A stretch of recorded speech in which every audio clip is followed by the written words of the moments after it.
Fala galera! Meu nome é Lamartine, eu sou professor de artes musicais, estou aqui nesse projeto maravilhoso da Universidade Aberta Leonel Brizola. Eu quero convidar você, venha fazer parte dessa nova história com a gente. Eu estou aqui com vocês para dar algumas dicas sobre aquilo que eu acredito que vai cair esse ano no Enem, ok? Fica ligado! Nós vamos começar aqui com uma coisa bem básica mesmo para você entender a nossa linguagem, em relação às artes musicais, que é primeiramente sobre o conceito de música. O conceito. No conceito sobre música, a gente vê que a música é uma arte e a gente vê que a música é uma ciência. Essa arte, no Enem, eles entendem como a arte do belo e como a arte daquilo que é sublime. Me explico rapidinho para você. Veja só, aquilo que é belo, a gente enxerga como aquilo que é padrão. E na música, a gente vê como o som padrão. Esse som padrão para a gente são as notas musicais. Dó, ré, mi, fá, sol, lá, si, dó. Beleza? Então veja só, aquilo que é sublime a gente vê como aquilo que não expressa beleza necessariamente assim, escrachado. Então a gente coloca aqui, o sublime pra gente é aquilo que é bonito, mas é feio. Beleza? Então, veja só, eu vou me explicar para você o que é a ideia do feio. Na música, como a gente fala sobre som, a gente fala que o feio é o ruído. Veja só como que o Enem está esperto agora. Ele pega e observa o seguinte, que já que é ruído, como é que eu vou trabalhar isso musicalmente? Então a gente já observa que se eu não tenho aquilo que é belo, então eu não vou ter música? Muito pelo contrário. O Enem colocou no Enem, algum Enem passado aí, falando sobre esse rapaz aqui, ó, John Cage. O John Cage, lá no texto, falava que ele abria as portas do teatro para que o ruído entrasse e fizesse parte da música. O item estava correto nessa observação, que o ruído ia fazer parte da música. Veja só, isso aqui, ó, é um ruído. Viu? Mas pode fazer parte da música se eu organizar isso, que está dentro do conceito de música. A música é a arte e ciência de combinar o som e o silêncio de modo agradável à audição. Então eu quero que você observe isso aqui durante a prova do Enem, onde que ele quer que você pense direitinho aí, ó. Então a arte do belo, padrão, som, notas musicais, beleza? Em relação ao belo. Em relação ao sublime, aquilo que é feio, mas é bonito. Eu posso utilizar musicalmente isso. É um ruído, mas eu posso utilizar isso na música, combinando, ok? E aí ele falou sobre John Cage. Observa o seguinte, esse rapaz aqui, ó, ele foi um cara que revolucionou a música. Inclusive a música eletrônica, por exemplo, a gente usa as ideias do John Cage. Você imagina o cara chegar no teatro, ficar em silêncio durante 3 minutos e 44 segundos. Ele ficou assim no piano.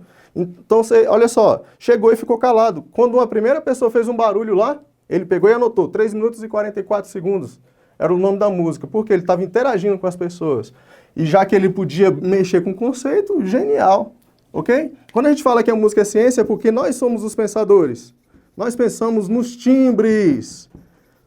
Nós pensamos nos timbres que a gente pode combinar. Ok? Então, o que são os timbres? É quando a gente já vai entrar para a segunda parte aqui, que a gente já falou sobre o conceito, a gente vai falar sobre parâmetros do som. Veja só, vamos falar sobre o timbre.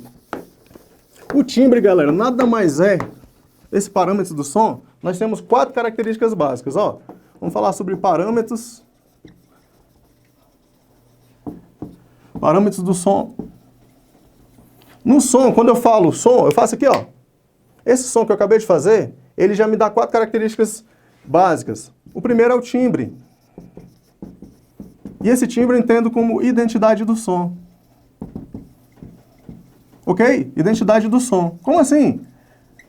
Cara, é quando eu consigo diferenciar, por exemplo, um violão, o som de um violão é diferente de um som de violino, por exemplo?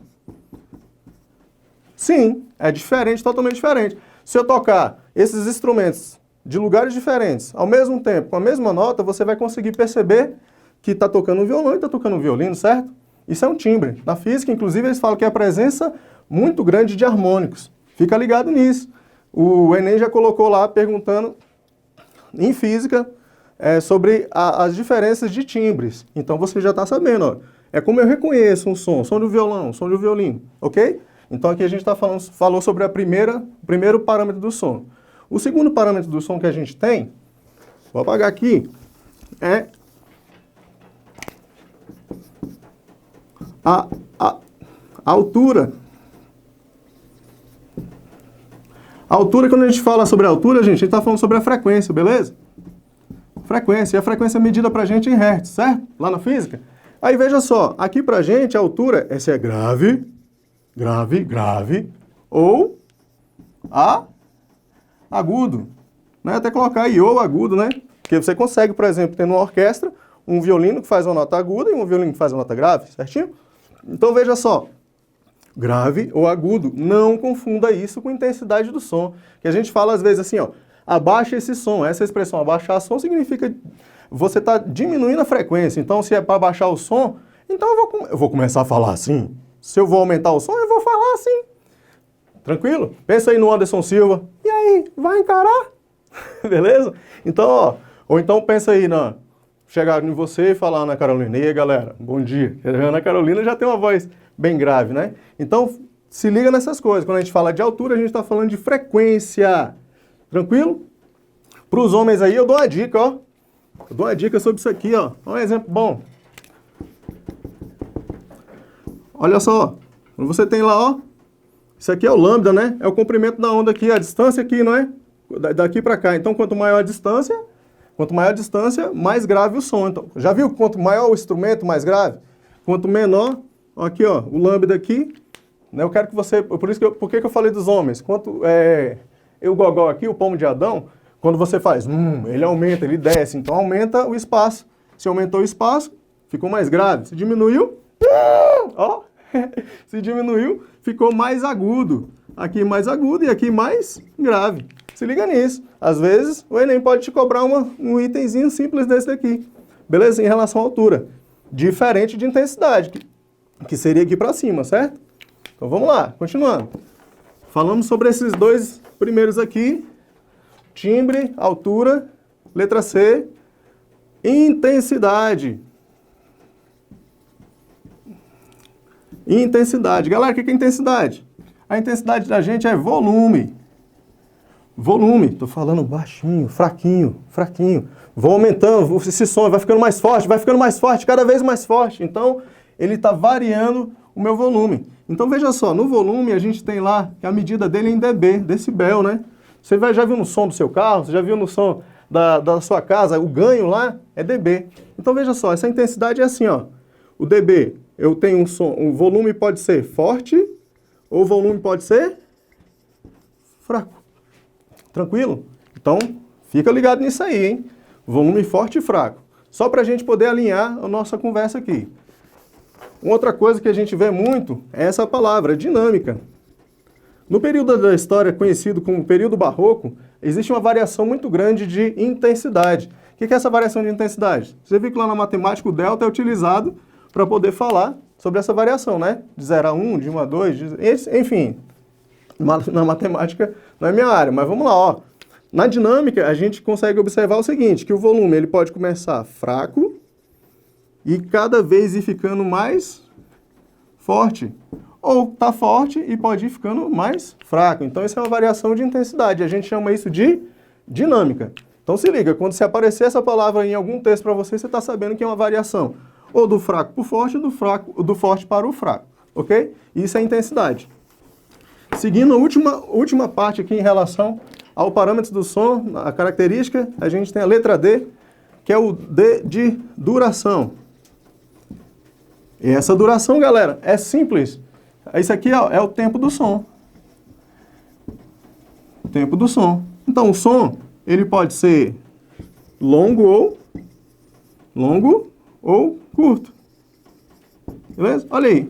A gente tem uma representação visual. Pá. Tá. Então, longo e curto. Então, você viu, eu vou te dar uma dica aqui para você ficar na cabeça. O que é parâmetro do som? Observe o seguinte. As iniciais aí. Taíde. Taíde é um rapper brasileiro aí que, graças a ele, muito do rap que a gente tem internacional trazido para cá pro Brasil, o Taíde trouxe pra gente. E tá aí, ó. Timbre, altura, intensidade e duração. Lembra do Taíde esse personagem da nossa música popular brasileira, do rap, né? Aqui no caso do rap nacional, para você memorizar aí os parâmetros do som. Então, timbre, altura, intensidade e duração. Ok? Fechamos aí, ó. Decora isso aqui, ó. Isso aqui eu preciso caminhar com isso aqui na minha prova do Enem e outros vestibulares aí, tranquilo? Vamos para o segundo aqui momento, que é o parâmetros da música. Veja. Parâmetros, terceiro momento, né, galera? Parâmetros da música. Veja que quando a gente falou parâmetros do som, a gente estava falando sobre um som específico. Agora, quando a gente fala sobre parâmetros da música, é porque a gente está organizando esses sons, combinando. Então, se eu estou combinando, veja só, letra A, a gente fala sobre ritmo. Ritmo. A gente fala sobre melodia. E a gente fala sobre harmonia. Ok? Então, ó, ritmo, melodia e harmonia são esses três principais parâmetros da música. Quando a gente fala sobre ritmo, a gente está falando sobre a organização do som no tempo. Então, é o comportamento desse som no tempo. Ok? Então, se eu pego um som...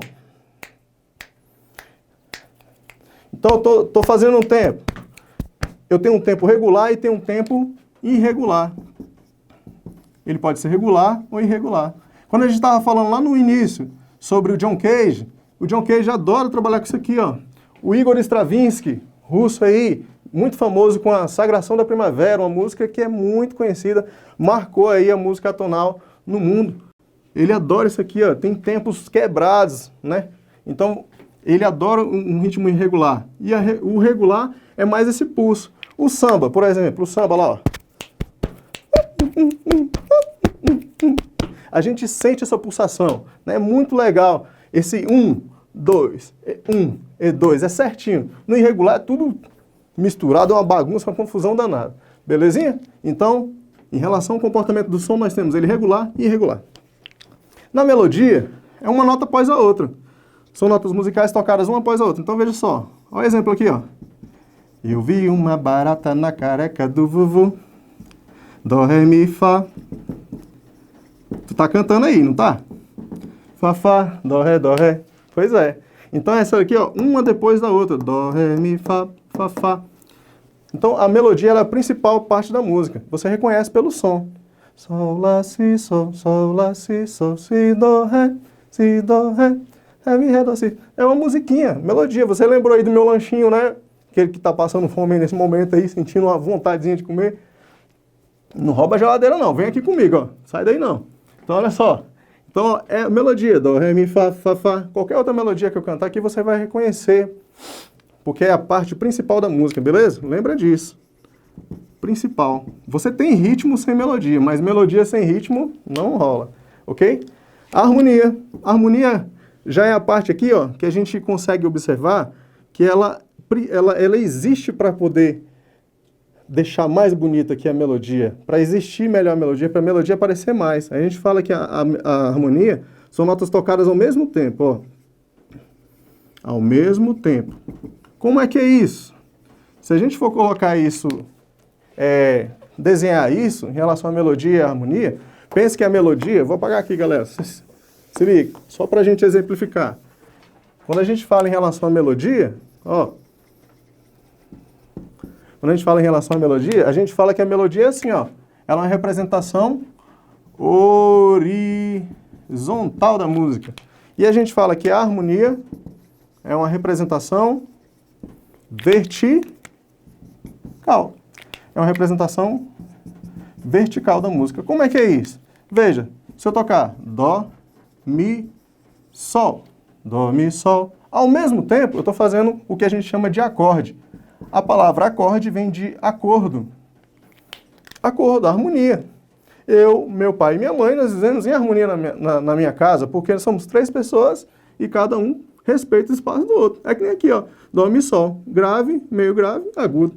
Dó, mi, sol. Mas juntas formam um acorde, uma harmonia. Então é representação vertical, porque estão sendo tocadas ao mesmo tempo e geram uma harmonia. Veja só. Aqui é horizontal. Então se eu tenho dó, ré, mi, uma depois da outra, tá vendo? tá na vertical, tá na horizontal. Seguindo, galera, então a gente falou sobre o conceito de música, parâmetros do som e parâmetros da música. Aí, ó, a gente já tem muita informação para a gente poder compreender a conversa do Enem com a gente. Beleza? Só mais um detalhe para a gente poder seguir no nosso entendimento aí sobre a história da música ocidental e a história da nossa música popular brasileira. A gente tem que saber sobre os instrumentos. Em relação aos nossos instrumentos musicais, olha, em relação aos nossos instrumentos musicais, a gente observa o seguinte, que nós temos 5 classificações de instrumento, ó. 1, 2, 3, 4, 5 classificações. Então, se você tem lá, os instrumentos são classificados como cordofones. Veja só, cordofones. Vai pela palavra, ó. Corda, instrumento de quê, gente? Corda, certo? Me dá aí exemplo de instrumento de corda. Violão é instrumento de corda? Sim. Um violino? Um piano? Por quê, professor? O piano é um instrumento de corda? Olha lá dentro do piano lá. Tem um monte de corda, da bitola mais grossa até a bitola mais fininha. Beleza? Dá uma olhada lá. Nós temos o piano de cauda, aquele bonitão, né? Caríssimo. E aquele de armário que fica assim para o pessoal tocar em casa, dentro do apartamento. Muito legal.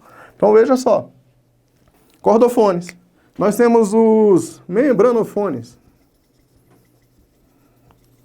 Membranofones. Ó, instrumento de membrana, instrumento que tem pele, gente. Essa pele, ela pode ser o quê?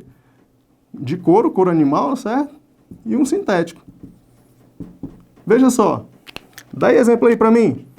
A bateria lá, na bateria você tem os tons. A gente tem, olha que legal, na música africana, por exemplo, se nós temos atabaques, o jongo, que de vez em quando é cobrado isso aí. O jongo é o avô do samba. Lá dentro ali, vamos lá, na bateria da escola de samba, o cara tocando na caixa, tarrr, aquele som, tudo aquilo aí é couro. Vamos lá, pandeiro. O pandeiro, por exemplo, aquela pele ali representa, aqui ó, membrana, então eu estou tocando na membrana, eu tenho um membranofone, beleza? Depois a gente vê mais exemplos aí. Aerofones. Veja só, galera, que massa. Aerofones. Instrumentos que trabalham com ar. Olha aí. Instrumentos que trabalham com ar, gente. Fala pra mim. Flauta é um. Sax. Pode ser. A voz humana. Tranquilo? A voz humana, muita gente fala assim que a voz humana é a cordas vocais. Na verdade, são pregas vocais, beleza?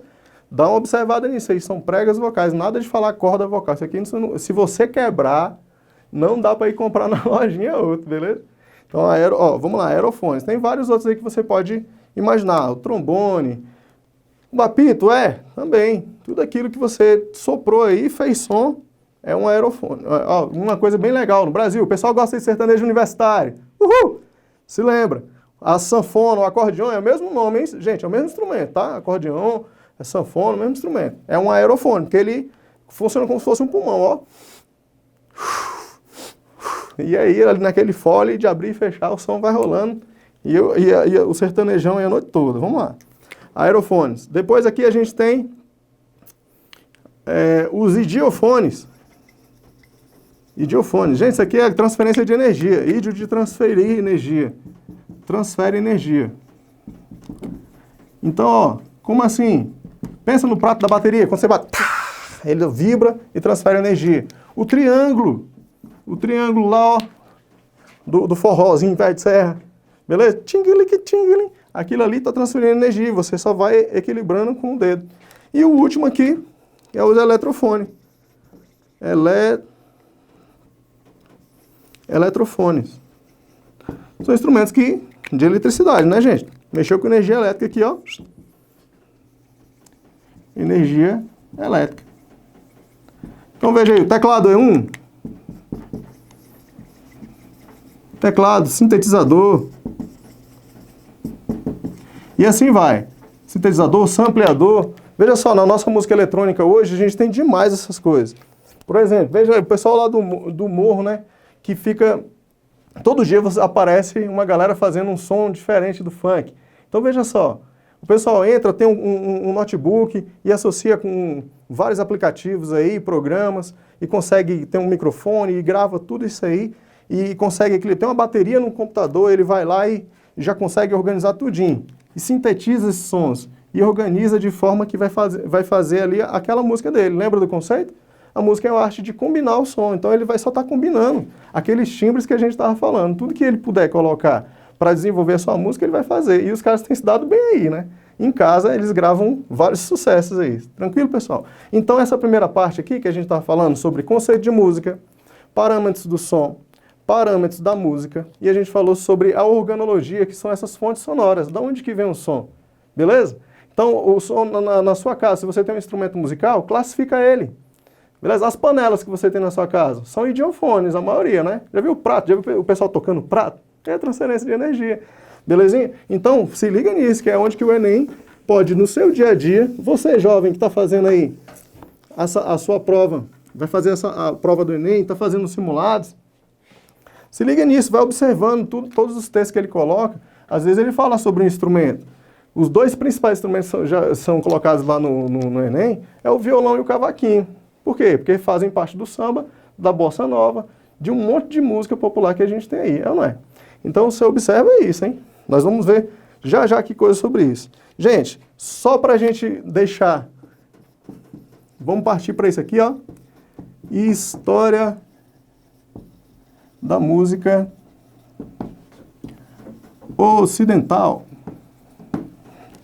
Galera, isso aqui é demais. Bem, o Enem está considerando a nossa história da música ocidental vindo da Europa, certo? Então veja só, a gente considera a música, a evolução da nossa música da seguinte maneira, galera. A gente tem a nossa música, ela se comporta assim, ó, modal, tonal e atonal. Olha só que maravilha. Quando que a música ela é modal? Olha isso aqui, ó, vale ouro, hein? Se liga nisso aqui, que isso aqui te ajuda pra caramba. A música ela é modal, pensa lá na Idade Média, beleza? Igreja, católica, apostólica, romana, nós temos a música modal. A textura nesse momento, a textura, o que é textura? É a forma como que a melodia se comporta. Lembra da melodia que eu vinha falando atrás? A melodia lá, uma nota tocada depois da outra. Nesse momento aqui, ó, ela é monódica. Monódica. O que é uma melodia monódica? Gente, não tem de maneira nenhuma aí outra melodia. Não existe dupla sertaneja nessa época, beleza? Então, olha só, os monges cantavam, eram só homens que cantavam na igreja, não passava de um oitavo, então o cara cantava de dó a dó, ré, mi, fá, sol, lá, si, dó. Pronto, não passava daí, variava dentro dessa escala, certo? Não tinha participação feminina, não havia acompanhamento instrumental, portanto a textura era monódica, era só melodia. E o texto, o ritmo era prosódico. Ora, o que é um ritmo prosódico? O ritmo prosódico é porque ele é o ritmo dado na leitura de um texto. Se você pegar qualquer texto que você for falar, você vai ver que existe uma rítmica. Por exemplo, se eu pegar a frase de uma música, como pode o peixe vivo viver fora da água fria? Eu posso falar, como pode um peixe vivo viver fora da água fria?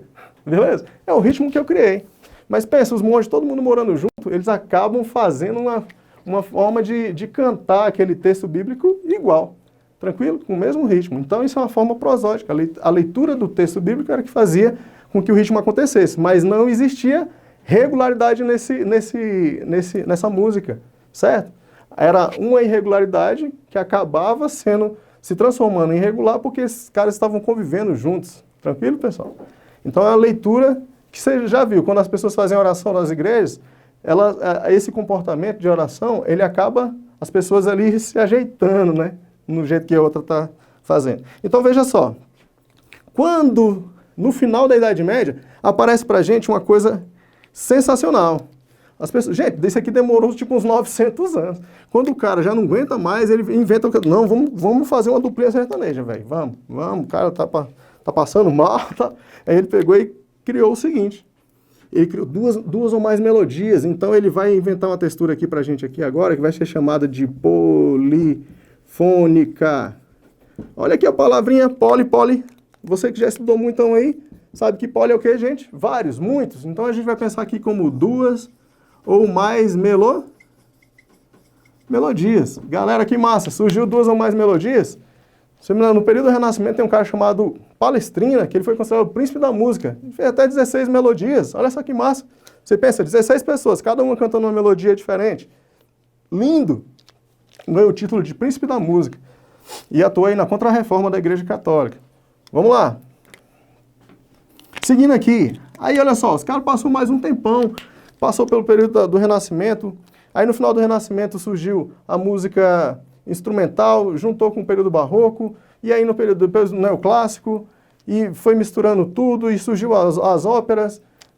Ai, as pessoas já não aguentavam mais fazer só música vocal, instrumental. Tudo de uma forma padrão. Começou a se ter a ideia de negar tudo isso. Você que já trabalhou aí, ó, bastante também, já observou que o A na frente do T, ele tem sentido de negação. Então, não ao mundo tonal. Eu não quero mais isso, não quero mais ficar cantando bonitinho, não quero mais ficar fazendo tudo como as pessoas me falam para fazer de forma padrão. Eu quero negar tudo isso. Então aqui eu vou ter um período da música tonal. Gente, isso aqui também, você pega lá o Wagner, ele faz umas obras que tem a ver também com o nosso carnaval, né? Que são os grandes, vamos pensar assim, os grandes cenários, aquela coisa faraônica, assim, dentro de um teatro, né? Tudo bem exagerado, mas verificando essa ideia do atonalismo. Então você vê que o cromatismo, todas essas coisas aqui ficam muito fortes nesse momento. Você vai ter esse nome do Igor Stravinsky, que eu falei para vocês, e você vai também ter esse nome do John Cage, né? Muito forte. Então se liga, Sagração da Primavera marca esse grande momento aí. A música do John Cage sobre os 3 minutos e 44 segundos que eu já havia falado, dá uma olhada nisso. Vale a pena conferir. Ele também colocou várias pessoas Pensa você e sua família aí, você e seus amigos, cada um pega o celular, coloca num rádio diferente e vão brincando aí de aumentar e diminuir o volume das rádios que vocês estão escutando. Ele fez isso e o cara ficava lá regendo. Aumenta o volume. Aumenta você agora. Só que não falava, só de brincadeira. E isso foi uma composição, imagina. Porque a informação é uma modernidade, certo? Então os caras estão trabalhando com a ideia da modernidade. Qual é o som do mundo? O que está sendo gerado no mundo? Olha que massa. Muito bom. Genial isso aqui. Então o atonalismo, gente, ele vem misturar essa ideia daquilo que é monódico, daquilo que é polifônico, mas negando toda uma forma padrão de trabalhar isso aí. Então a gente vai ter o ritmo, vai ser irregular, as melodias, elas fogem ao padrão, beleza? Então se liga. O Enem ele colocou de uma forma muito bonita, eu posso falar isso para vocês, essa coisa sobre o atonalismo aqui na pessoa do John Cage, falando que quando o John Cage abria as portas do teatro, ele convidava a música, ao ruído para fazer parte da música dele. Beleza? Já daqui a pouquinho eu te mostro um item sobre isso.